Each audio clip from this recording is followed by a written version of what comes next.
வணக்கம் நண்பர்களே, சிறப்பு நேர்காணலுக்கு வரவேற்கிறோம்.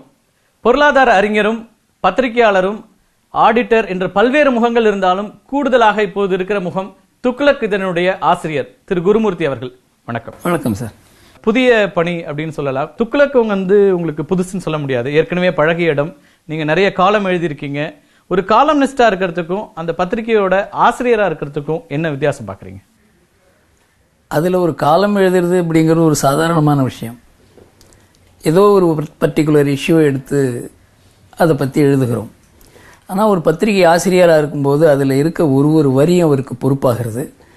அது தவிர தமிழ்நாட்டினுடைய அரசியலை 24 மணி நேரம் அதை நாளுக்கு நாள் 40-50 வருஷம் அதை அலசி அவருடைய விளக்கங்கள் கொடுத்திருக்கிறார் என்றால் அந்த இடத்தை நிரப்புவதற்கு எவ்வளவு கடினமான ஒரு விஷயங்கிறத எனக்கு முதல்ல தெரியாதில்லை. இது ஒரு ஒட்டுமொத்த ஒரு உணர்வாகவும் அபிப்பிராயமாக இருந்ததுனால இது ஏற்றுக்கொள்வதை தவிர வேறு வழி இல்லை. தமிழ்நாட்டுக்கு துக்ளக் தேவை என்பதில் எனக்கு சந்தேகமே கிடையாது. ஒரு துரதிருஷ்டவசமாக போன ஒரு காலகட்டத்தில் நான் அதை ஏற்க வேண்டியிருக்கிறது. அதனால பொறுப்பு ரொம்ப அதிகம். பொறுப்பு என்பது அதில் என்ன வருகிறது அதற்கு பொறுப்பு என்பது மாத்திரம் இல்லாமல் என்ன வர வேண்டும் என்பதையும் நாம் முடிவு பண்ணணும். அதனால் மிக அதிகமாக பொறுப்பு இருக்கிற ஒரு எடிட்டருங்கிறத அவ்வளோ சுலபமான விஷயம் இல்லை. பல முகங்கள் கொண்டவர். அவருக்கு எழுத்தாற்றல் மட்டுமல்ல, பேசுறதுல கூட ஒரு லட்சக்கணக்கான மக்களை கட்டி போடக்கூடிய ஒருத்தர். பொலிட்டிக்கல் சட்டையர் அவ்வளோ இருக்கும். ஒரு பகடி இருக்கும் அவரோட எழுத்துல எல்லா இடத்துலையுமே. அந்த இடத்துல குருமூர்த்தி அவர்கள் ரொம்ப சீரியஸான, ரொம்ப இஷ்யூஸ் பேசக்கூடிய ஒரு வலதுசாரி அப்படின்லாம் பல அந்த மாதிரியான ஒரு அறிமுகங்கள் இருக்கு. இந்த ரெண்டும் எப்படி ஈக்குவல் ஆகும்? என்னை விட அதிகமான வலதுசாரி என்று தான் நான் நினைப்பேன். என்னை பொறுத்தவரையிலும் பொருளாதாரத்தில் அந்த அளவுக்கு வலதுசாரி என்று கூற முடியாது. ஆனால் ஒரு ஒட்டுமொத்தமான வலதுசாரி எண்ணம் உள்ளவர். எனக்கும் அவருக்கு அதில் வித்தியாசங்கள் கூடும். பொருளாதாரத்தில் எனக்கும் அவருக்கு வித்தியாசமே இந்த விஷயத்தில் தான். அதனால இந்த வலதுசாரி இடதுசாரி என்பது அதை பலமுகமாக உபயோகப்படுத்துகிறார்கள். என்னை பொறுத்த வரைக்கும் எனக்கும் சோவுக்கும் ஒரு 70-80-90% கூட பல விஷயங்களில் கருத்து ஒற்றுமை உண்டு. அதை உணர்ந்தது மாத்திரமில்லாமல் அவர் எங்கிட்ட பேசியிருக்கார். தற்போதைய அரசியல் சூழல்ல அதிமுகவினுடைய பொதுச் செயலாளராக சசிகலா வந்தால் அந்த கட்சி உடையக்கூடிய வாய்ப்புகள் இருக்குங்கிற கருத்துக்கள் எல்லாம் தொடர்ந்து சொல்றீங்க. என்ன அடிப்படையில் இதெல்லாம் முன்வைக்கிறீங்க? அதை கூற வேண்டும் என்றால் அதிமுகவினுடைய சரித்திரத்தை பார்க்க வேண்டும். அதிமுக உருவானது திமுக உடைந்ததற்கான காரணம் என்ன? திமுக உடைந்ததற்கான காரணம் கலைஞர் கருணாநிதியினுடைய சொந்த அதிகாரம் மாத்திரமல்லாமல் அவருடைய குடும்ப அதிகாரமும் சம்பந்தப்பட்டு அதை எம்ஜிஆர் ஏற்காமல் நீயும் நானும் என்று எம்ஜிஆர் இருந்தார். அதற்கு பிறகு விளைவுகள் தெரியாமல் அவர் வெளியேற்றப்பட்டார். அப்பொழுது தொண்டர்கள் எல்லாம் பெரிய அளவுக்கு எம்ஜிஆர் பக்கம் இருந்தாங்க. தலைவர்கள் எல்லோருமே கருணாநிதி பக்கம் இருந்தாங்க. ஆனால் எம்ஜிஆர் தான் கடைசியில் வெற்றி அடைந்தார். இந்த சரித்திரத்தினுடைய தொடர்ச்சி ஜெயலலிதா 1987-88 இதே நிலைமை. அதே தலைவர்கள் எல்லாம் ஒரு பக்கம் இருக்கிறார்கள் அதிமுகவில். ஜெயலலிதா கிட்டத்தட்ட தனியா நின்று போராடுகிறார். அப்புறம் ஜெயலலிதா வெல்கிறார். இது 2வது கட்டமாக அமைந்தது. அடுத்தது 3வது கட்டம் இப்பொழுது நடக்கிறது. இப்பொழுது எம்ஜிஆரோ ஜெயலலிதாவோ இல்லை. இந்த சமயத்தில் அவர்களுக்கு அந்த இடத்தை நிரப்புவதற்கு யாரை தேடுவது என்றால் அதற்கு ஜெயலலிதா கூட இருந்ததால ஒருத்தர் தேடுவது என்பது அந்த கட்சிக்கு எப்போ ஒப்பும் என்றால் அதை அந்த கட்சி தொண்டர்கள் வரவேற்கும் பொழுதுதான். அந்த கட்சி தொண்டர்கள் வரவேற்பதற்கான எந்த விதமான ஆதாரம் இல்லாமல் போறது மாத்திரமல்லாமல் இவர்கள் எல்லாம் எதிராக இருக்காங்க அப்படிங்கிற ஒரு நிலைமும் நூற்றுக்கணக்கானவர்கள் சந்தித்து நீங்க ஆறுதல் கூறுகிறார்கள், நீங்க கட்சி தலைமை ஏற்றுக்கொள்ளுங்கள் அப்படின்னா செய்திகள் தானே இருக்கு. அதெல்லாம் எப்படி நடக்கிறது என்று எல்லோருக்கும் தெரியும். நான் பத்திரிகை உலகத்தில் இருக்கேன். இப்போ தொண்டர்கள் அப்படிங்கிறது கீழேந்து வர புரட்சி எப்படி இருக்கும் அப்படிங்கிறது 72 தெரிஞ்சது, 87 தெரிஞ்சது. இப்ப அது மாதிரி தெரியலையே. 87 டாக்டர் எம்ஜிஆர் மறைந்த பிறகு குறைந்தபட்சம் 3 அணிகள் இருந்தது. ஜே அணி, ஜா அணி அல்லது 3வதாக 4 அணி அப்படிலாம் இருந்துச்சு. ஆனா இப்ப எந்த அணியுமே இல்லாம முழுவதுமாக அத்தனை பேரும் சசிகலா பொதுச் செயலாளராக வேண்டும் அப்படின்னு சொல்ற அந்த நிலையை எப்படி பாக்குறது? அப்படின்னு சொல்லிட்டா பிரச்சனையே கிடையாது. அப்படி என்று நிலைமை இருக்குன்னு யாராவது கூற முடியும் என்றால் அவர்களை நான் சந்திக்க வேண்டும். அந்த நிலைமை இல்லை. தொண்டர்கள் ஒரு பக்கம் இருக்காங்க, தலைமை ஒரு பக்கம் இருக்கிறது. அப்போது திமுகவில் எந்த நிலம் இருந்ததோ தொண்டர்கள் எல்லாம் எம்ஜிஆர் பக்கம், இவங்க தலைவர்கள் எல்லாம் முக பக்கம், அதே போல தொண்டர்கள் எல்லாம் ஜெயலலிதா பக்கம், மற்றவர்கள் எல்லாம் தலைவர்கள் பக்கம் இருந்த மாதிரி இப்ப தலைவர்கள் பக்கம் இருக்காங்க, தொண்டர்கள் தனித்திருக்கிறார்கள், அவர்களுக்கு தலைமை இல்லை. செயற்குழு உறுப்பினர்கள் ஆதரிச்சிருக்காங்க, வெளிப்படையா சொல்றாங்க. பொதுக்குழு உறுப்பினர்களும் யாருங்கிறத தேர்ந்தெடுக்க போறாங்க. இது அந்த கட்சி முடிவு செய்யக்கூடிய ஒரு விஷயம். அந்த பொதுக்குழு உறுப்பினர்களும் தொண்டர்களோட மனநிலையை பிரதிபலிக்கிற இடத்துல தானே இருக்கு. பிரதிபலிச்சாங்கன்னா சந்தோஷம்தான். அது பிரதிபலிக்கவில்லை என்பதுதான் இப்ப பத்திரிகை எல்லாம் கொஞ்சம் கொஞ்சமா எழுத ஆரம்பித்திருக்கிறார்கள். முதல்ல யாரும் எழுதுவதில்லை. இதை தான் டாப் டவுன் மாடல் என்று கூறுவார்கள். மேலிருந்து ஒரு அதிகாரத்தையும் மற்றவர்களையும் கைப்பற்றுவது. அந்த கட்சி உடைவதற்கான எல்லா வாய்ப்பையும் எப்படி இருக்கிறது? உடைவதுன்னா நேரடியாக உடைய வேண்டிய அவசியம் இல்லை, கரையும். பிடிக்காத ஒரு தலைமையை திணிக்கும் பொழுது அந்த கட்சி கரையும். அப்போ யார் வேணா அதில் பயனடைவார்கள். இதுக்கு இது திமுகவினுடைய எதிர்ப்பு உணர்வு கொண்ட ஒரு கட்சி, அதன் மூலமாக உருவான கட்சி, அதன் மூலமாக நடக்கும் கட்சி. திமுகவை ஏற்காத ஒரு கட்சி. அவங்க என்ன பண்ணுவாங்க? திமுகவை எதிர்க்கிற சக்திகள்ல போய் அவங்க இணைவதற்கு வாய்ப்பு இருக்கிறது. இது தலைமை இல்லாதனால கரையும் உடையாது. திமுக உள்ளிட்ட எந்த எதிர்க்கட்சியுமே அந்த கட்சியினுடைய உட்கட்சி விவகாரம் அதுல கருத்து சொல்ல விரும்பல அப்படிங்கிற நிலைப்பாடு தான் எல்லா கட்சி தலைவர்களும் எடுக்கிறாங்க. கட்சி தலைவர்கள் யார் தமிழ்நாட்டுக்கு எது நல்லது என்று முடிவெடுப்பார்கள்? தனக்கு எது நல்லது என்று தானே முடிவெடுப்பார்கள். அதிமுக இப்படி கரையும் என்றால் அது திமுகவுக்கு நல்லது என்றால் திமுக அதை பத்தி விமர்சனம் செய்ய வேண்டும். ஒரு கட்சியினுடைய உட்கட்சி விவகாரம் யார் பொதுச் செயலாளராக வரணுங்கிறது அதை அந்த கட்சியினுடைய பொதுக்குழு தான் முடிவு செய்ய முடியும். அதுல என்ன விமர்சனம் கிடையாது. அப்போ இந்திரா காந்தியும் மற்றவர்களும் பிரிந்த பொழுது பத்திரிகையாளர்கள் எதுவுமே இதை பத்தி எழுதியிருக்க கூடாது. ஒரு கட்சி எதுவும் போது அது ஒரு தனி கிளப் கிடையாது. அதன் மூலமாக நாடு பாதிக்கப்படுகிறது, ஆட்சி பாதிக்கப்படுகிறது, அதன் மூலமாக தேர்தல்கள் நிர்ணயிக்கப்படுகிறது. இது நல்லதில்லை உங்களுக்கு என்று கூறுகிறோம். அது ஏற்றால் ஏற்கட்டும், ஏற்காற்றால் போ. அந்த இடத்துல தான் வெகு சில குரல்கள் தான் உங்களுடைய குரல்கள் மாதிரி தான் கேட்குதோ அப்படின்னு. ஏன்னா கட்சியிலிருந்து இதுவரைக்கும் அதிருப்தி குரலாக வெளிப்படையாக யாரும் பேசல. கட்சி தலைவர்களோ, இரண்டாம் கட்ட தலைவர்களோ அல்லது கீழ்நிலையில் இருக்கிற தலைவர்களோ பெரிதாக பேசல. அந்த மாதிரி பேசி பழகாத கட்சி, அந்த மாதிரி கலாச்சாரம் கிடையாதவர்களுக்கு, எல்லாவற்றையுமே ஏற்றுக்கொண்ட ஒரு கட்சி, தலைமையை ஏற்றுக்கொண்ட கட்சி, தலைவர் இல்லாத ஒரு தலைமையை ஏற்றுக்கொள்கிற நிலைமையில அது தள்ளப்பட்டிருக்கிறது. இது ஒரு பெரிய ஆபத்து அதிமுகவுக்கு. சசிகலா என்ன செய்ய வேண்டும் என்று துக்ளக்கில் நான் எழுதியிருக்கிறேன்.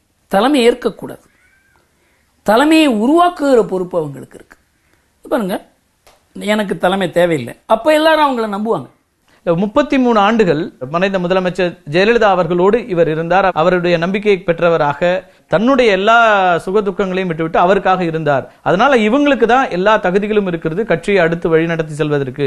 இந்த கட்சி அப்படியே விட்டுறக்கூடாது. 1.5 கோடி தொண்டர்கள் இருக்கிறாங்க, எல்லோரையும் அறிந்தவர், தமிழ்நாடு முழுக்க இருக்கிற எல்லா மாவட்டங்களிலும் இருக்கிற எல்லா உறுப்பினர்களையும் அறிந்தவர் ஜெயலலிதா அவர்களுக்கு பிறகு சசிகலா தான் அப்படிங்கிற ஆர்குமெண்ட்டை தான் கே.ஏ. செங்கோட்டையன் உள்ளிட்ட தலைவர்களும் கூட வைக்கிறாங்க. முதல் வாதத்தை எடுத்துக்கொள்ளும். அவர் ஜெயலலிதாவினுடைய முழு நம்பிக்கைக்கு பாத்திரமானவர். 1996 வெளியேற்றப்பட்டார், மறுபடியும் 2011 வெளியேற்றப்பட்டார். அவங்க வெளியில பேசிக்காத விஷயமே கிடையாது. அது தவிர ஒரு குடும்பத்தில் ஒருவரை மாற்றம் ஏற்றுக்கொண்டு அந்த குடும்பத்தையே பகைத்துக் கொண்டு அந்த குடும்பத்தில் இருக்கவங்க எல்லாம் ஜெயிலில் தள்ளி அவங்க பேர்ல கேஸ் எல்லாம் போட்டு இதையெல்லாம் ஏற்றுக்கொள்கிற மனநிலை இருந்தால் அவங்க ஒரு ஞானியாக இருக்க வேண்டும். மனதுக்குள்ள ஒரு வெறுப்பு தான் இருக்கும், கோபம் தான் இருக்கும். அப்படி சொல்ல முடியாது. 2011 நான் சைக்கலாஜிக்கலா அனலைஸ் பண்றேன். ரெண்டாவது என்னவென்றால், ஏற்றுக்கொண்ட போது மற்றவர்களை ஏற்றுக்கொள்ள மாட்டேன், உன்னை மாத்திரம்தான் ஏற்றுக்கொள்வேன் என்று சொன்னார். ஆனால் அந்த சமாதி வைக்கும் பொழுது மற்றவர்கள் ஏன் வந்தார்கள் அங்க? அப்ப ஜெயலலிதா பேர்ல அந்த அளவுக்கு ஒரு நாணயம், ஒரு மறைவுக்கு வர்றதை நம்ம அப்படி எடுத்துக்க முடியும். மறைவுக்கு எல்லா எதிர்கட்சி திமுகவும் கூட வந்தது, எதிரி கட்சியாக இருந்த கட்சி அப்படின்னா பார்க்கப்பட்டது. நான் என்ன சொல்றேன், மறைவுக்கு வருவது என்பது யார் யார் வர வேண்டும் யார் யார் வரவே கூடாது என்பதை சசிகலா புரிந்து கொள்ளவில்லை என்றால் வேற யாரும் புரிந்து கொள்ள முடியாது. மறைவுக்கு வருவது என்றால் வந்து பார்த்துட்டு போவாங்க, அங்க போட்டோவில் நிற்க மாட்டாங்க, பக்கத்திலேயே நிற்க மாட்டாங்க, ஈமைக்கரையில் செய்ய மாட்டாங்க. நீங்க சொல்ற அந்த ஆர்குமெண்ட்ல மறைவுக்கு வந்த பிறகு அதை நம்ம ஒரு இரங்கலுக்கானதாக எடுத்துக்கொண்டாலும் அதற்கு பிறகு ஆட்சியிலேயோ அதிகாரத்திலேயோ தலையிட்டா நீங்க வைக்கிற விமர்சனத்தை நம்ம முழுமையா எடுத்துக்கலாம்.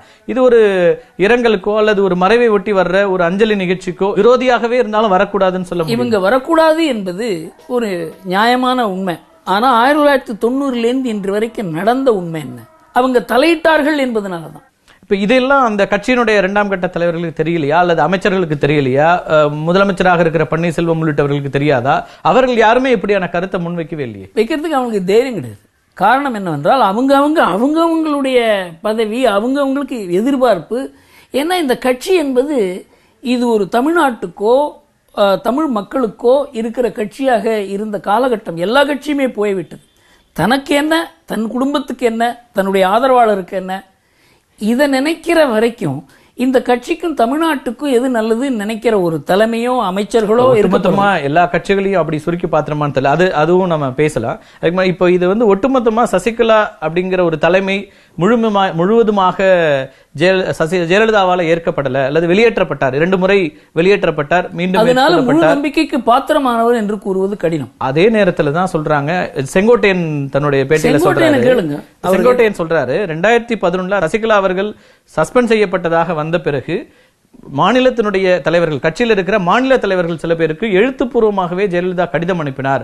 அவருடைய சஸ்பென்ஷன் ஏற்றுக்கொள்ளப்படல, அது நிறுத்தி வைக்கப்பட்டிருக்கிறது. அவர் முழுமையாக என்னுடைய நம்பிக்கைக்கு உட்பட்டவர். அதை தான் இன்னைக்கு கோர்ட்லயும் இவங்க அபிடவிட்ல கொடுத்திருக்காங்க. மாநில தலைவர்கள், கட்சியில் இருக்கிற முக்கியமான தலைவர்களுக்கு ஜெயலலிதா அப்படி ஒரு கடிதம் எழுதியிருக்கிறார். அப்படின்னா ஒரு நம்பிக்கைக்குரியவராக சசிகலா இருக்கலாம் சொல்லியிருக்காங்க, வீட்டை விட்டு வெளியேற்றிருக்காங்க. சசிகலா தவிர வேறு யார் இந்த கட்சியை வழிநடத்த முடியும் அப்படின்னு நினைக்கிறீங்க? இப்ப வழிநடத்துவதற்கு முன்னை போல எந்த கட்சியிலுமே அந்த மாதிரி தலைமை இல்லை. இப்ப திமுகவில் எடுத்துட்டா ஸ்டாலின் ஓரளவுக்கு தெரியுமே தவிர கருணாநிதியினுடைய இடத்தை அவர் நிரப்ப முடியும் என்று கூற முடியாது. இங்கே இன்னும் மோசமான ஒரு நிலை இருக்கிறது. அதனால என்னுடைய துகளுக்கில் நான் எழுதின மாதிரி ஒரு 5 மெம்பர் குழு ஆரம்பிங்க. ராமச்சந்திரன் இவர் காமராஜர் போன உடனே ராமச்சந்திரன் என்ன பண்ணார், கட்சி எப்படி நடத்த வேண்டும், தனியாக நடத்த வேண்டுமா, காங்கிரஸ்ல சேரணுமா, எப்படி இருக்கணுங்கிறத பற்றி ஒரு கருத்து ஆய்வுக்குழு நடத்தினார். நடத்துவது தானே. தொண்டர்களுடைய மனப்பான்மை என்ன என்று தெரியும் இல்லையா?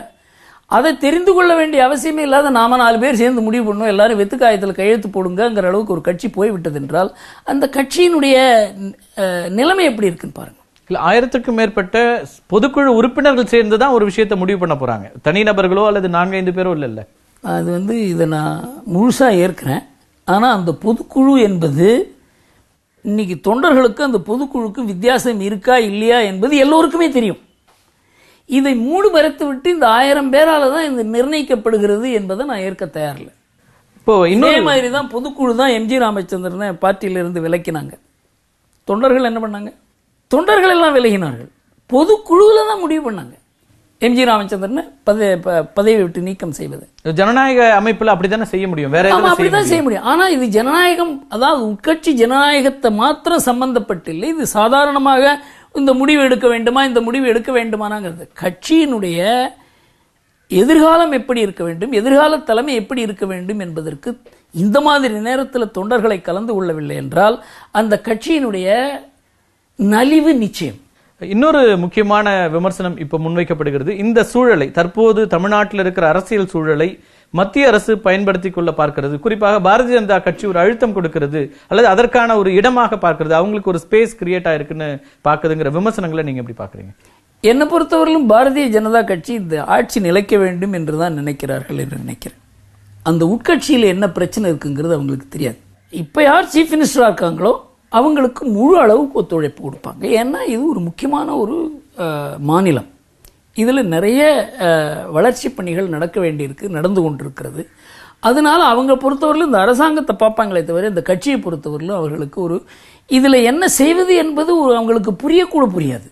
ஆட்சி பொறுப்பில் இருக்கிற ஒரு கட்சிக்கு புரியாது முடியுமே தவிர இந்த கட்சியில் இவரை ப்ரமோட் செய்வதா, இவரை கீழே இறக்குவதாங்கிற மாதிரி ஒரு நிலைமையே இல்லையே. இங்கே பல மாநிலங்கள்ல பலவிதமான அரசியல் செய்கிறது. அரசியல் கட்சிகள் நிச்சயமா செய்வாங்க. இன்னும் தமிழ்நாட்டில் கால் எடுத்து வைக்கணுங்கிறது நீண்ட நாள் ஒரு செயல் திட்டமாவும் இருக்குது. அதனுடைய தொடர்ச்சியா இப்ப செயல்படுறாங்கன்றதான் இருக்கிற விமர்சனம். என்ன பண்றாங்க இப்போ இதன் மூலமா செயல்படுவது பிஜேபிக்கு என்ன லாபம்? பிஜேபி வளர வேண்டும். பிஜேபி வளராமல் எந்த விதமான ஒரு அவங்களுக்கு ஒரு சாதகமான நிலையும் உருவாகாது. அது பிஜேபி வளருமா என்னங்கிறது பிஜேபியை மக்கள் எப்படி ஏற்கிறார்கள்ங்கிறத பொறுத்து இருக்கே தவிர மற்ற கட்சி நலிவுற்றதுனால பிஜேபி வளர்ந்து விடும் என்கிற ஒரு நம்பிக்கை பிஜேபிக்கு இல்லைன்னு நான் நினைக்கிறேன். நான் அவங்களோட பேசின வரைக்கும் இது மாத்திரம் ஒரு எண்ணம் தான் எனக்கு கிடைத்தது. ஒரு தேர்ந்தெடுக்கப்பட்ட முதலமைச்சரை மத்திய அரசாங்கம் அதுக்கு ஆதரவு கொடுக்கும் அப்படிங்கிற ஒரு பார்வையே ஓ பன்னீர்செல்வம் அவர்களையே தொடர்ந்து இருக்க வைக்கிறது அப்படிங்கிற கேள்வியா வருது. ஒரு பக்கம் சசிகலா வர வேண்டும் அப்படிங்கிற கோரிக்கைகள் அமைச்சரவையில் இருக்கிறவங்களே வைக்கிறாங்க. அப்படியான ஒரு சூழல்ல இவர்கள் மாறினால் முதலமைச்சராக சசிகலா வந்தாலும் அதே விதமான ஒரு அனுசரணையான போக்கு மத்திய அரசாங்கத்திலிருந்து இருக்கும். இதுல பிரச்சனையே இருக்க முடியாது. சசிகலா வந்தால் என்ன நிலைமை அப்படிங்கிறது, அவங்களை எம்எல்ஏ எல்லாம் ஏற்றுக்கொண்டால், சசிகலா வந்தால் மத்திய அரசு அதை ஒன்றும் தடுக்க முடியாது. விரும்புகிறதா விரும்பவில்லையாங்கிறது, இப்போ ஒருத்தர் இருக்கார், தெரிஞ்சவர் இருக்கார், பல நாளா இருக்கார், திடீர்னு ஒரு புதுசா வராங்க, இவங்க என்ன பண்ணுவாங்கங்கிற ஒரு கேள்விக்குறி இருக்கலாம். ஆனா அந்த கட்சியினுடைய எம்எல்ஏ எல்லாம் அவங்கள விரும்பினாக்க அதை எப்படி தடுக்க முடியும்? அதனால மத்திய அரசு ஏதோ ஓபிஎஸ் மாத்திரம் அவங்களுக்கு மாத்திரம் சப்போர்ட் பண்றாங்க சொல்ல முடியாது. அவர்களை எம்எல்ஏ எல்லாம் ஒத்துக்கொண்டிருக்கிறார்கள், மந்திரி சபை அமைத்திருக்கிறார். இது ஒரு கஷ்டமான காலகட்டம். இந்த சமயத்தில் இந்த மாநில அரசாங்கத்துக்கு முழு ஒத்துழைப்பு கொடுக்க வேண்டும் என்று மத்திய அரசாங்கம் நினைப்பது நியாயமான விஷயம். இதுக்கு மாற்று கருத்துக்குரிய இவர் இன்னொருத்தர் வந்தாலும் வந்த பிறகுதான் அவங்க முடிவு பண்ணுவாங்க. தலைமைச் செயலாளர் வீடு அலுவலகங்கள்ல வருமான வரி சோதனை நடைபெற்றது.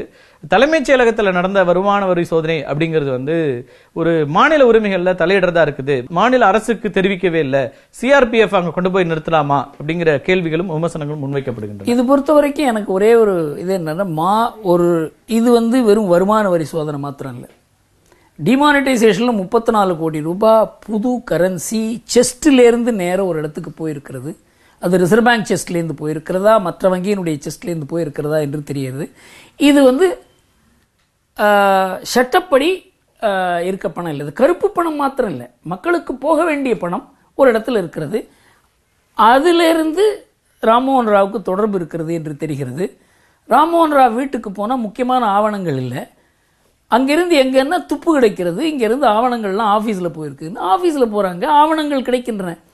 சட்டவிரோதமான ஆவணங்களை ஆஃபீஸில் வச்சது தவறா, இல்லை அந்த ஆவணங்களுக்கு துப்பு கண்டுபிடிச்சு அங்கே போய் வருமான வரித்துறையினர் எடுத்தது தவறா? மாநிலத்துக்கு உரிமை இருக்கிறது என்றால் அந்த மாநில உரிமையை எப்படி உபயோகப்படுத்தி, அது மாநில உரிமை என்றே வைத்துக் கொள்வோம், அதை எப்படி உபயோகப்படுத்த வேண்டும்? அதுக்கு சட்டவிரோதமாக உபயோகப்படுத்தினால் அது சட்டவிரோதமான உரிமை இல்லது, அது துஷ்பிரயோகம். அதனால இது போய் அவங்க வேற என்ன பண்ணாங்க? இல்ல, ஒரு முதலமைச்சர் கிட்ட முன்னாடியே சொல்லியிருந்தா ஒருவேளை அந்த பதவியிலிருந்து அவர் நீக்கப்பட்டு அதுக்கப்புறம் நடவடிக்கை எடுத்திருக்கலாம். தலைமைச் செயலாளர் அந்தஸ்துல இருக்கிற ஒருத்தர் வீட்டுல வருமான வரி சோதனை அப்படிங்கறது மூலமாக ஒரு இக்கட்டான சூழலுக்கு தமிழக அரசை தள்ளுகிறதா மத்திய அரசு? தமிழக அரசினுடைய தலைமைச் செயலாளர் தன்னை வைத்துக் கொண்டிருக்கிறார் எடுத்து சொல்ல வேண்டுமே தவிர அதை மத்திய அரசு அந்த நிலைக்கு தள்ளியது எப்படி என்று கூற முடியும்? இதுல ஏதோ அந்த இடத்துல ஒண்ணுமே கிடைக்கல, இவர் தவறே செய்யாதவர், அப்போ நீங்க உரிமையை, மாநில அரசினுடைய உரிமையை பாதித்திருக்கிறீர்கள். தவறு செய்தவர் என்பது கிட்டத்தட்ட அதிகாரப்பூர்வமா வருமான வரித்துறையிலிருந்து வரல, பட் ஆனா நீங்க சொல்ற மாதிரி செய்திகள் இருக்கிறது, அதுல மாற்று அதிகாரப்பூர்வமாக இல்ல. இது இந்த மாதிரி ஒரு விஷயத்தை முடிவு செய்கிறவர்கள், இது அவர்கள் நாளைக்கு சட்டத்துல அவங்கள கேள்வி கேட்பாங்கன்னு நினைச்சுதான் முடிவு பண்ணுவாங்க. அதனால இதை எல்லாவற்றையுமே அரசியலாக்கும். இல்ல, ஒரு குறைந்தபட்சமாக முதலமைச்சருக்கு சிஆர்பிஎஃப் அங்க வருகிறது அப்படிங்கிற ஒரு தகவலையாவது சொல்ல வேண்டிய தேவை இல்லை அப்படின்னு நினைக்கிறீங்க? இது என்ன பொறுத்த வரைக்கும் இது கூறியிருக்க வேண்டுமா வேண்டாமாங்கிற விஷயமே கிடையாது. என்ன பொறுத்த வரைக்கும் அந்த சமயத்துல அந்த அதிகாரி ஒரு முடிவு எடுக்கிறார், இது தேவை, அங்க ஃபைல் போயிருக்குன்னு. இதை முன்னால ஏதாவது சொல்வதன் மூலமாக, எப்பவுமே நீங்க ரெய்டு பண்ணும்போது most important thing is secrecy. அந்த ரகசியத்தை யாருக்கோ சொல்ல போய் இங்க ஏதோ போன் வந்திருக்கு, இங்க ஆள் வரப்போகுது, நான் அந்த ஃபைல் அங்கேருந்து வேற இடத்துக்கு எடுத்து விட்டால் அந்த ரெய்டுக்கு மீனிங் இல்லாத போயிடும். ரகசிய காப்பு பிரமாணம் எடுத்தவர் முதலமைச்சர், அவர் மீதும் நம்பிக்கை இல்லாம போகும் அப்படின்னு கிடையாது. அவரை நேர தொடர்பு கொள்ள முடியாது, அவருடைய செக்ரட்டரி மூலமா தான் போக முடியும். இன்கம் டாக்ஸ் கமிஷனர் கிட்ட இருந்து அவருக்கும் இன்கம் டாக்ஸ் கமிஷன் ஹாட்லைன் கிடையாது, அவருடைய செக்ரட்டரி மூலமாகத்தான் போக முடியும்.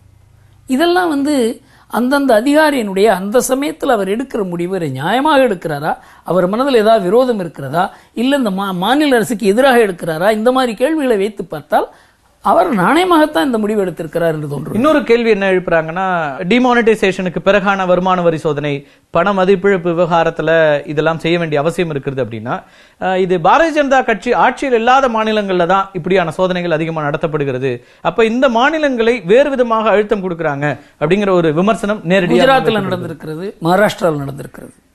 ஏன் அங்கேயும் பாரதிய ஜனதா கட்சி ஆட்சியில் இருக்கிறது இல்லையா? அதெல்லாம் தவறு.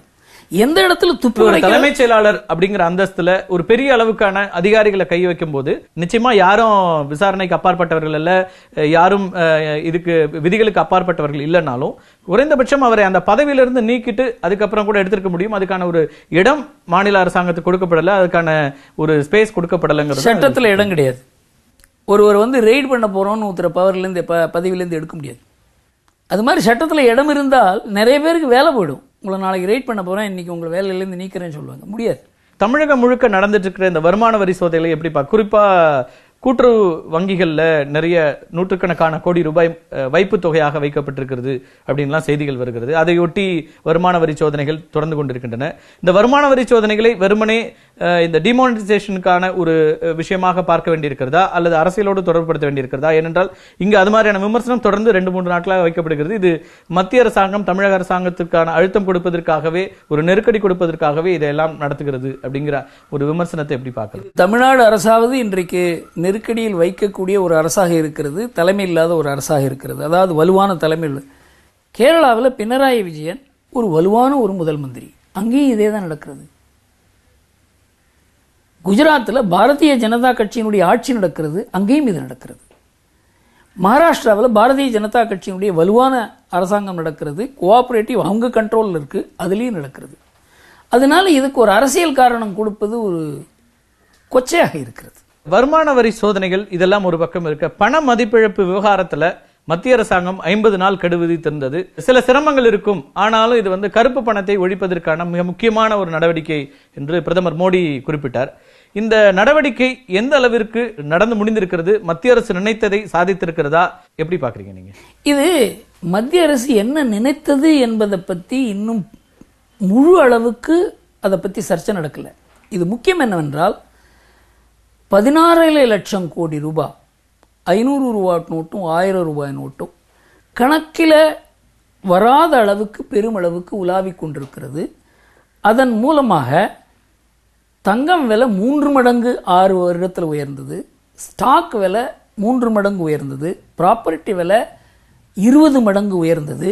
இதன் மூலமாக பேங்க்ல இருக்க பணம் கூட இந்த மாதிரி ஒரு சீக்கிரமாக லாபம் சம்பாதிக்க வேண்டும் என்கிற துறையில் போனதுனால 6 ஆண்டுகளில் நம்ம நாட்டில் உருவான மொத்த வேலை வாய்ப்பு 2.7 மில்லியன், 27 லட்சம் தான். அதுக்கு முன்னால் 5 ஆண்டுகளில் வாஜ்பாயினுடைய ஆட்சியில் 600 லட்சம் வேலை வாய்ப்புகள் 5 ஆண்டுகள் உருவாகின. அடுத்த 6 ஆண்டுகள் 2.7 மில்லியன், அதாவது 27 லட்சம் தான் உருவாகியது. இதை மாற்ற வேண்டும் என்றால் இந்த பணம் புழக்கம் இருக்கிறத அதை குறைக்க வேண்டும். யார் கையில் பணம் இருக்குங்கிறது முதல்ல வங்கியில் ரெக்கார்ட் ஆக வேண்டும். இதுதான் முதல் நோக்கம். அந்த நோக்கம் முழுவதாக வெற்றி பெறும். இன்னைக்கு வேலை வாய்ப்பு இல்லாத போனவர்கள் நிறைய பேர் இருக்கிறாங்க. இல்ல, இது எல்லாம் எப்பவுமே தெரியும். இந்த மாதிரி ஒண்ணு பண்ணும்போது 6 மாசம் 8 மாசம் இந்த மாதிரி நிலைமை வரும். அப்புறம்தான் உண்மையான வளர்ச்சி ஏற்படும். இப்போ நமக்கு வளர்ச்சி காண்பிக்கப்படுகிறது. வாஜ்பாய் ஆட்சி காலத்தில் 5.5% வளர்ச்சி. கோல்டு விலை 38% உயர்ந்தது. 5 ஆண்டுகள்ல கோல்டு தங்கத்தின் விலை 38% உயர்ந்தது. ஸ்டாக் விலை 32% உயர்ந்தது. நிலப்புலன்கள் விலை 31% உயர்ந்தது. வளர்ச்சிக்கு தகுந்த வீக்கம். அடுத்த 8.4% வளர்ச்சி 6 ஆண்டுகள்ல சராசரி வளர்ச்சி. அந்த சமயத்தில் தான் தங்கத்தின் விலை 311%, ஸ்டாக் விலை 312%, நிலப்புலன்கள் விலை 2000%. இது உயர்ந்தது காரணமாகத்தான் உங்களுக்கு வளர்ச்சியே ஏற்பட்டது. வளர்ச்சி உற்பத்தியால் ஏற்படலை, வளர்ச்சி வேலைவாய்ப்புகளால் ஏற்படலை. இது இன்னைக்கும் கண்டினியூ ஆகிக்கிட்டு இருக்கு. ஏனென்றால் இந்த பணம் வெளியில் சுற்றுவதனால அதே போன்று எந்தெந்த இடத்துல உங்களுக்கு உடனடியாக லாபம் வர முடியுமோ அந்த இடத்துக்கு எல்லோரும் போகிறார்கள். தொழிற்சாலைகளை யாரும் கட்டுவதில்லை. சாதாரணமான சிறு தொழில்களுக்கு பணம் 60%, 90% கந்து வட்டியில் தான் கிடைக்குது. இதையெல்லாம் மாற்றுவதற்கு ஒரு அதிரடி நடவடிக்கைகளாக நடக்காது. இதனால தான் செய்தாங்க. இதுல கருப்பு பணம் எவ்வளவு கிடைக்கும் அப்படிங்கிறது 2வது. இனிமே இந்த கருப்பு பணம் வெள்ளை பணமாகத்தான் இருக்க வேண்டும் என்பது 3வது. இதெல்லாம் பல நோக்கங்கள். இப்போ 2000 ரூபாய் நோட்டுகளாக புதிய கரன்சி எல்லாம் 30 கோடி ரூபாய் சேகர் ரெட்டின்னு ஒரு திட்டம் இருக்குது. அதே போல ஒரு நைஜீரியன்ட்ட 51 லட்சம் கிடைக்குது. இதெல்லாம் அப்ப கருப்பு பணமா? நிச்சயமாக. இந்த பணம் வந்து உங்களுடைய பணத்தை, உங்க பேர்ல இந்த பணத்தை எடுத்து இன்னொருத்தர் வைத்திருக்கிறார் என்றால் கருப்பு பணம் தான். 1000 ரூபாய் 500 ரூபாய் நோட்டுகளை திரும்ப பெற்றது கருப்பு பணம் அதிகமாக இந்த புழக்கத்துல இவங்க தான் வச்சிருக்காங்கன்னு திரும்ப பெற்றோம். ஆனா இப்ப 2000 புதிய ரூபாய் கரன்சிலையும் கருப்பு பணம் தான் வருதுன்னா இது எப்படி கருப்பு பணம் ஒழிப்பு? நம்ம காரணம் என்னவென்றால் இந்த 250 ரூபா 100 ரூபா 200 ரூபா பிரிண்ட் பண்றதுக்கு டைம் இல்லை. அதனால என்ன பண்ணிருக்காங்க, 2000 ரூபா நோட்டை முதல்ல புழக்கத்தில் விடுகிறார்கள். பின்னால என்ன பண்ணுவாங்கன்னா வங்கியில் அந்த 2000 ரூபா நோட்டு வர வர அதை எடுத்துட்டு மற்ற நோட்டை கொடுப்பாங்க. 2000 ரூபா நோட்டை கேட்டால் கொடுக்க மாட்டாங்க. 2000 ரூபா நோட்டு இல்லை சார்னு சொல்லுவாங்க. அப்போ என்ன ஆகும், கிட்டத்தட்ட 60-70% 2000 நோட்டு வந்து இப்படி தான் இதுக்கு ஃபேஸிங் அவுட் என்று பெயர். அதுக்கப்புறம் என்ன பண்ணுவாங்க, ஒரு 3 மாதம் டைம் கொடுப்பாங்க. யார் யார் 2000 ரூபா நோட்டு இருக்கோ அதை மாற்றினுடுங்க. டிமானிட்டைசேஷன் கிடையாது, அது ரீமானிட்டைசேஷன். இது போல ஒரு ஆண்டுகள்லயோ 2 ஆண்டுகள்லயோ அந்த 2000 ரூபா நோட்டை விட்ரா பண்ணிடுவாங்க. இந்த திட்டமிடல்ல தான் பிரச்சனை. நோக்கம் சரியாக இருந்ததுன்னு எதிர்க்கட்சிகளும் வரவேற்கிறாங்க. நீங்க கருப்பு பண ஒழிப்போ அல்லது கள்ளப்பண ஒழிப்புக்கான முயற்சி சரி, ஆனா திட்டமிடல்ல தெரியாமலே போனதா? நீங்க ஒரு புதிய ரூபாய் நோட்டுகள் அச்சடிக்கும் போது அது ஏடிஎம்ல நம்ம ரீகாலிபிரேஷன் செய்ய வேண்டும் அப்படிங்கறத யோசிக்கலையா? அல்லது எவ்வளவு நாட்கள்ல கொண்டு போய் சேர்க்க முடியும் அப்படிங்கறதுல திட்டமிடலே இல்லாம இப்படி ஒரு பெரிய திட்டத்தை கொண்டு வர முடியுமா? இல்லை, திட்டமிடல் இல்லை என்று கூற முடியாது. இதுல அவங்களுக்கு ஒரு பெரிய ஒரு ஏமாற்றம் ஏற்பட்டது. அதாவது மிஸ்கால்குலேஷன் என்பது ரிசர்வ் பேங்க்ல வந்து 2000 ரூபா நோட்டில் 2-3% வங்கிகளுக்கு வருவதில்லை. 500 ரூபா நோட்டில் 1 பங்கு வருவதில்லை. அப்படிங்கிறது அவங்களுடைய கால்குலேஷன். அதன்படி தான் எந்த அளவுக்கு நோட்டு தேவைங்கிறத வந்து இவங்க முடிவு பண்ணாங்க. ஆனால் பலவிதமாக இந்த நோட்டுகள் வந்து கொண்டிருக்கின்றன உள்ள.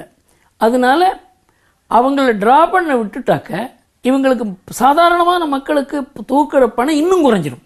அதனால தான் அந்த ஒரு மிஸ்கால்குலேஷன் நடந்திருக்கிறது. இன்னொன்று என்னவென்றால் இதை ஒரு 1000 பேரை கலந்து ஆலோசித்து செய்திருந்தால் இன்னும் நன்றாக இருந்திருக்கும். ஆனால் 1000 பேரை கலந்து ஆலோசித்து செய்கிற விஷயம் கிடையாது. அப்படி செய்ய வேண்டாம். குறைந்தபட்சமாக ஏற்கனவே ரகசிய காப்பு பிரமாணம் எடுத்த முன்னாள் பிரதமர் மன்மோகன் சிங் கூட அதை பத்தி பேச முடியாது. இதை பத்தி யார்கிட்டையும் பேச முடியாதுங்க. அந்த அரசாங்கத்துக்குள்ளேயே பல பேர்கிட்ட பேச முடியாது. இதை ஒரு ஜனநாயகத்துல யாருக்கிட்ட பேசினாலும் அடுத்தவங்க கிட்ட பேசாது இருக்க மாட்டாங்க. 60 மாற்றங்கள் ஒரே மாதத்துல 50 நாட்கள் இருக்க முடியும்னா அந்த திட்டமிடல் என்னவாக இருக்கும் அப்படிங்கிற கேள்வி இருக்குல்ல.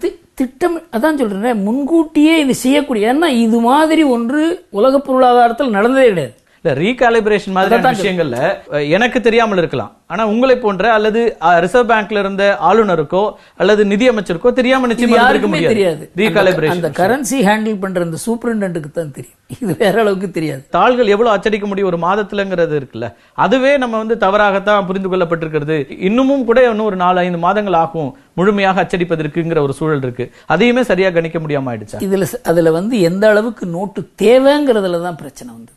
இது நோட்டு அதிகமாக தேவை என்பதை அவங்க எதிர்பார்க்கல. இது ஒன்று.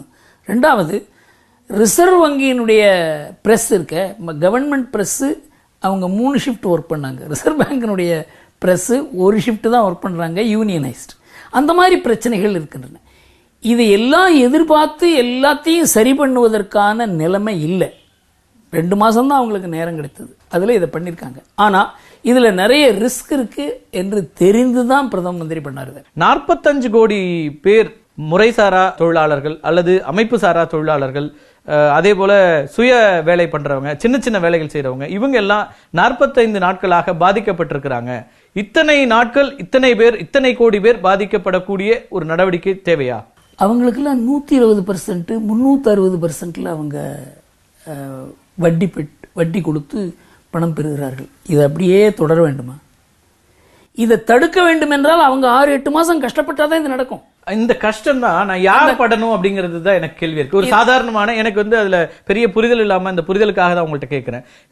ஒரு லேமேனா எனக்கு 2000 ரூபாய் புதிய நோட்டை பெறுவதற்கு நான் 10 நாள் மினிமமா காத்திருக்க வேண்டியிருந்தது. ஆனால் 30 கோடி ரூபாய்க்கு 2000 ரூபாய் நோட்டு கிடைக்கக்கூடிய இடத்துல இருக்குன்னா இந்த சிஸ்டம் எப்படி இருக்கு? சிஸ்டம் கரப்டா இருக்குன்னு அர்த்தம். ராம்மோகன் ராவ் தான் காரணம் அதுக்கு. அவங்க வீட்டுக்கு போய் ரைட் பண்ணக்கூடாது, அவங்க ஆபீஸ்க்கு போய் ரைட் பண்ணக்கூடாதுன்னு சொல்றீங்க. இது ரெண்டும் முரணாக இருக்கிறது. இந்த பணம் இங்க போறதை தடுக்க முடியாதா? அப்ப தடுக்க முடியும். எந்த இடத்துல அப்ப அந்த தவறு இருக்கிறது? அதான் சொல்றேன், இந்த பணம் அங்க போகக்கூடாது என்பதை யார் யாரு நியமித்து இருக்கிறோமோ அவர்கள் இந்த தவறை செய்யும் பொழுது அது நடக்கத்தானே செய்யும். மக்கள் அதிருப்தியை வெளிப்படுத்தல, ரோட்டுக்கு வரல அல்லது பிரச்சனை செய்யலங்கிறதுனாலேயே மக்கள் கிட்ட அதிருப்தி இல்லன்றதை நீங்க எடுத்துக்க முடியுமா முழுமையா? அவங்களுக்கு அதிருப்தி இருந்தா நரேந்திர மோடியை தோக்கடிப்பாங்க. அவர் அதை ரிஸ்க் பண்ணி தானே பண்ணியிருக்காரு. அதை ஒட்டுமொத்தமாக இந்த 50 நாட்களுக்கு பிறகு என்ன நிலை ஆகும்னு நினைக்கிறீங்க?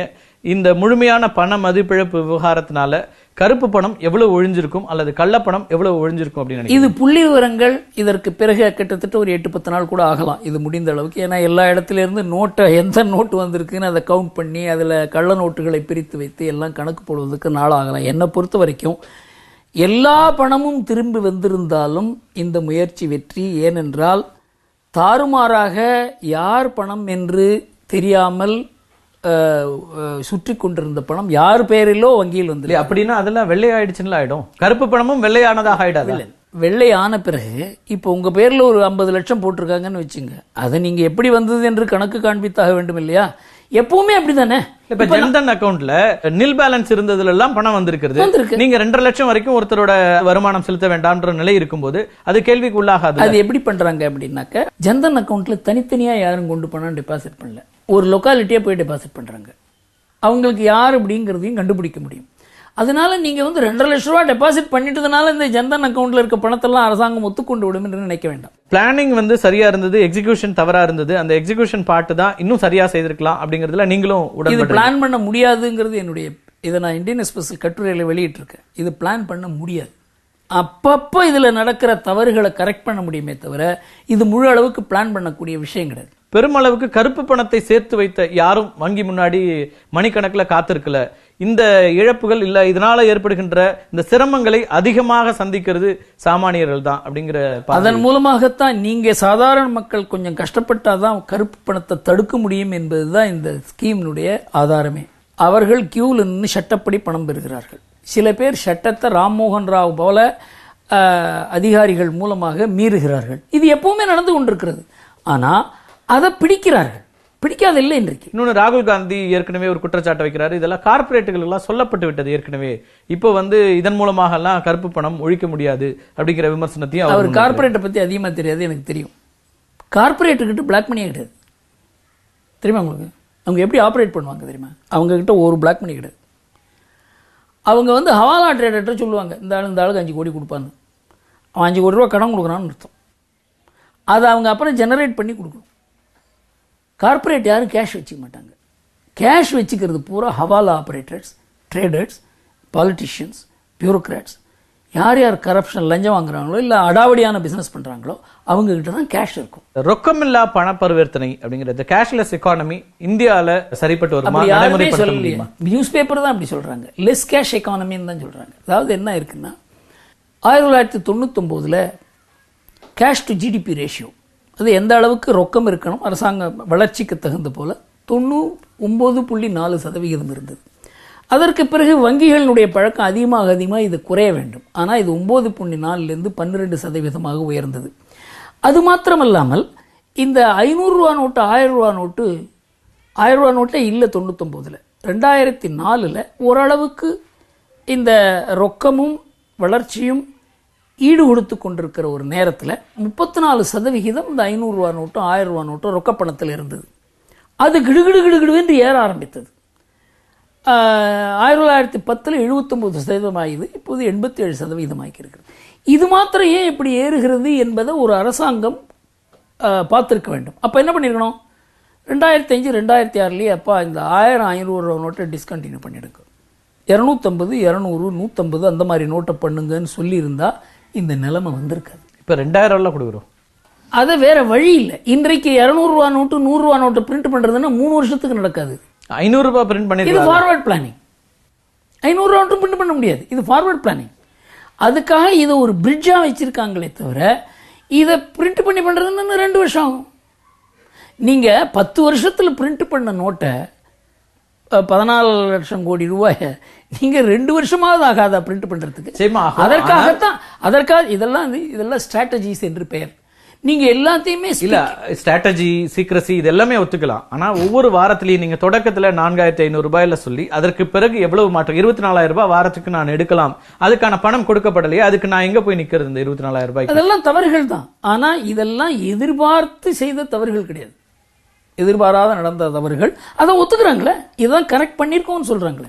தமிழ்நாட்டுல திராவிட அரசியலுக்கு மாற்றாக ஒரு அரசியல் தான் இனிமேல் வரும் அப்படின்னு நம்புறீங்களா நீங்க? அப்படி நினைக்கல நான். அதாவது திராவிட அரசியல் என்பது போய்விட்டது. திராவிட பேர்ல நடக்கிற அரசியலும் போய்கொண்டிருக்கிறது, தனிநபரை சார்ந்த அரசியலும் போய்கொண்டிருக்கிறது. இதன் மூலமாக ஒரு பெரிய ஒரு மெல்டிங் பாட் மாதிரி, அதன் மூலமாக ஒரு புது வாய்ப்புகள் வரும். இன்று வரைக்கும் வாய்ப்புகள் வராத ஒரு நிலைமை இருந்தது, வாய்ப்புகள் வரும். இதன் மூலமாக பல கஷ்டங்கள் வரும். திமுக அடுத்த ஒரு லீடர்ஷிப் ஐடென்டிஃபை பண்ணிட்டாங்க. ஏற்கனவே ஸ்டாலினை முன்னிறுத்தி அந்த அரசியல் நடந்து கொண்டிருக்கிறது.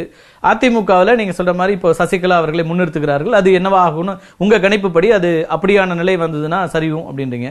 அப்ப அந்த வெற்றிடம்ங்கிறது அதிமுகவினுடைய சரிவிலிருந்து தொடங்கும் அப்படின்ற உங்க கணிப்பா எடுத்துக்க வேண்டியிருக்கா? என்னை பொறுத்த வரைக்கும் ஒரு பெரிய மாற்றம் எப்படி வரும் அப்படின்னாக்க, திமுகவுக்கு எதிர்ப்பான ஓட்டு திமுகவுக்கு எதிர்ப்பாக பின்னால இருக்குமா என்பதை பொறுத்து தான் தமிழ்நாட்டினுடைய தலைவிதி நிர்ணயிக்கப்படும்.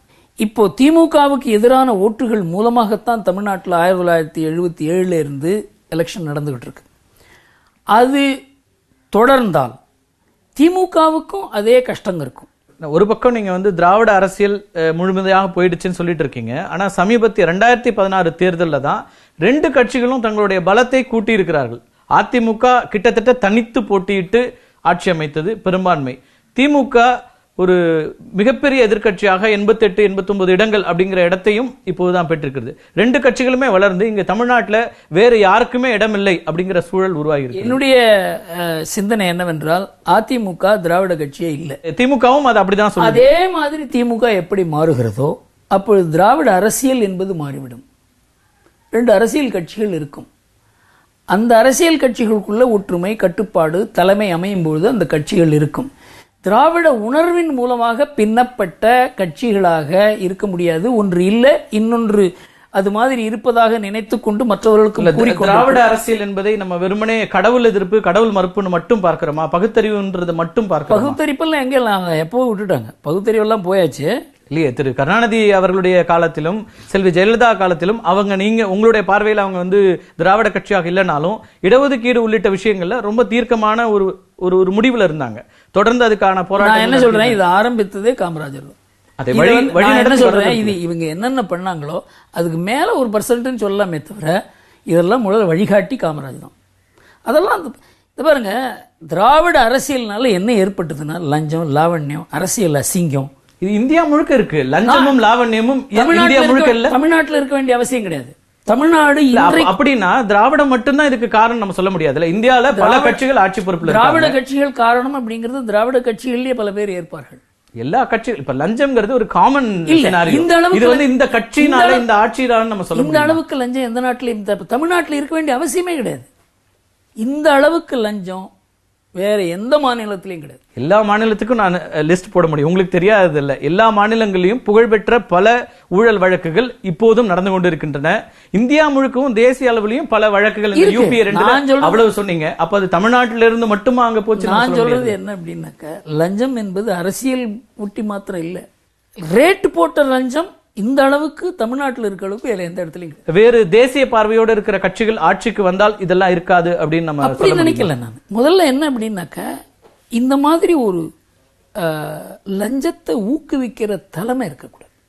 அதை வந்து பலவிதமான உணர்வுகள் மூலமா அந்த தலைமையை நாம ஜஸ்டிஃபை பண்றோம், அதுதான் தப்பு. இப்போ அரசியல் தலைமைகளுக்கு ஒரு பெரிய வேக்யூம் இருக்கா தமிழ்நாட்டில்? அடுத்த கட்ட அரசியலை நகர்த்தி நிச்சயமா இருக்கிறது. காரணம் என்னவென்றால், முன்னால நடந்த அந்த மக்களுக்கு இருந்த ஏமாற்றம் இருக்கிறது. அதனால இன்றைக்கு யாரையுமே அவங்க நம்புவதற்கு தயாரில்லை. சமீபத்திய தேர்தலையும் பார்க்கும்போது பல தலைவர்கள் அந்த தேர்தலுக்கு பிறகு வாக்கு சதவீத அடிப்படையில் மக்கள் ஆதரவு இல்லாத சூழல் போயிடுச்சு, திமுக அதிமுக தவிர்த்து. அப்படியான ஒரு சூழல்ல வேறு யார் ஒரு புதிய தலைமையை வர முடியுமா? திடீர்னு ஒரு ஒரு புதிய தலைமையாக இப்ப 88 செல்வி ஜெயலலிதா அந்த கட்சிக்கு உருவான மாதிரி இப்போது அப்படியான ஒரு சூழல் வரும் நினைக்கிறேன். அரசியலே இல்லாத யாராவது கூட வர முடியும். NT ராமராவ் வரலையா ஆந்திராவில்? அது மாதிரி யாராவது வர முடியும். நீங்க நடிகர் ரஜினிகாந்த் அவர்களோடு ஒரு நெருக்கமான நட்புல இருக்கிறதுனால கேட்கிறேன், அவருடைய அரசியல் பயணத்திற்கு இது ஒரு ஏற்ற தருணம் அப்படின்னு நினைக்கிறீங்களா? நீங்க அதுக்கு பிரிஸ்கிரைப் பண்ணுவீங்களா? 96 ஏற்ற தருணம் தான். ஆனா அவர் தான் முடிவு பண்ணாது. அவருக்கு ஏதாவது தயக்கங்கள் இருக்குதா? எனக்கு தெரியாது. இந்த விஷயத்தை நான் அவர்கிட்ட பேசுறது கிடையாது.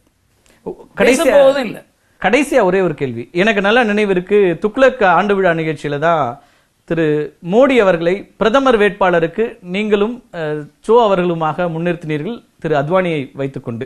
இப்போது அந்த முடிவு சரியானதாக வந்திருக்கிறதாக தெரிகிறது. அரசியல் ரீதியாக அவர் பிரதமர் ஆகிட்டார். ஆனால் அத்வானி போன்ற ஒருவருடைய அந்த அனுபவம் எடுத்துக்கொள்ளப்படவே இல்லை. பாரதிய ஜனதா கட்சியில் இருக்கிற மூத்த தலைவர்கள் ஒதுக்கப்பட்டுட்டாங்க அப்படிங்கிற அந்த பார்வையை நீங்க எப்படி நினைக்கிறீங்க? அது ஜெனரேஷன் சேஞ்ச், இது மாற்ற முடியாத ஒன்று. பட் அனுபவங்களை அப்படியே ஒதுக்கிடுறது நல்லதா? இது அனுபவங்கள் அப்படிங்கிறது என்னன்னா, அவங்களுடைய அனுபவங்களை உபயோகப்படுத்துறது அப்படிங்கிறதுனா அவங்களுக்கு பதவி கொடுக்கறது தான் அர்த்தம்ன்றது கிடையாது. அவங்களோட கலந்தாலோசிக்கிறது தான். அவர்களிடமிருந்து அதிருப்தி குரல்கள் வரக்கூடிய இடத்துல இருக்கிறது எப்படி புரிஞ்சு? அதிருப்தி குரல் வருதுன்னா அவருடைய குறைவு காரணம். யாருடைய குறைவு? அத்வானியுடைய குறைவு. அதிருப்தி குரல் அவர்கிட்ட யாருமே எதிர்பார்க்க முடியாது. நான் எதிர்பார்க்கல, என்னுடைய நண்பர். அதனாலதான் உங்கள்கிட்ட கேட்கிறேன். ஏன்னா ரெண்டு பேரையும் சரியான அளவில் புரிந்து வைத்திருந்தது. எனக்கே ஆச்சரியம், ஏன் அவர் அப்படி பேசுகிறார்? நமக்கு எப்பொழுது ஒரு விஷயத்திலேருந்து விலகணுங்கிறது ஒரு முடிவு செய்கிறது இருப்பாருங்க, அதுதான் ஒரு மனிதனுடைய வெற்றி. நாம் அதில் மேலே மேலே அதில் இன்வால்வ் ஆகணும்னு நினைக்கும் போது இந்த மாதிரி தவறுகள் நிகழத்தான் செய்யும். திரு மோடி அவர்களிட பவர் சென்ட்ரிக்கா மாறுது, ஒட்டுமொத்த அதிகாரமும் ஒரு இடத்துல குவிகிறது அப்படிங்கிற அந்த கட்சியிலிருந்து வர்ற விமர்சனத்தை நீங்க எப்படி பாக்குறீங்க? கட்சியில் அந்த மாதிரி விமர்சனம் பண்றவங்க அவங்களுடைய ரோல் குறைச்சலா இருக்குங்கிறது இது எந்த கட்சியிலையும் நடக்கக்கூடிய விஷயம். ஆனா பாரதிய ஜனதா கட்சி ஒரு தனி மனிதன் கட்சின்னு யாராலையும் எதிரி கூட கூற முடியாது. தமிழ்நாட்டில் அடுத்ததாக பாரதிய ஜனதா கட்சி ஆட்சி பொறுப்புக்கல்ல அல்லது குறைந்தபட்சம் ஒரு முக்கியமான இடத்துல ஒரு வாக்கு சதவீத அடிப்படையில் இரட்டை இலக்கத்தை அடைவதற்கு எவ்வளவு ஆண்டுகள் ஆகணும் எனக்கு தெரியாது. ஏன்னா அவங்க யாரும் எங்கிட்ட கணிப்பா தான் கேட்கிறேன், எங்கிட்ட ஆலோசனை கேட்கல. இன்னொன்னு, தமிழ்நாட்டை பத்தி இது இந்த 2 தலைமைக்கு பிறகு தமிழ்நாடு எப்படி இருக்குங்கிறத பத்தி நான் இன்னும் ஆய்வு பண்ணல. ஏன்னா துக்ளக் பொறுப்பு வேற வந்திருப்பதனால இந்த ஆய்வு செய்ய வேண்டும். ஆனால் இது வரைக்கும் நான் பண்ணல. உங்களுடைய வருகைக்கும் கருத்து பகிர்வுக்கும் மிக்க நன்றி. மீண்டும் ஒரு நிகழ்ச்சியில் சந்திக்கலாம் நண்பர்களே. நன்றி, வணக்கம்.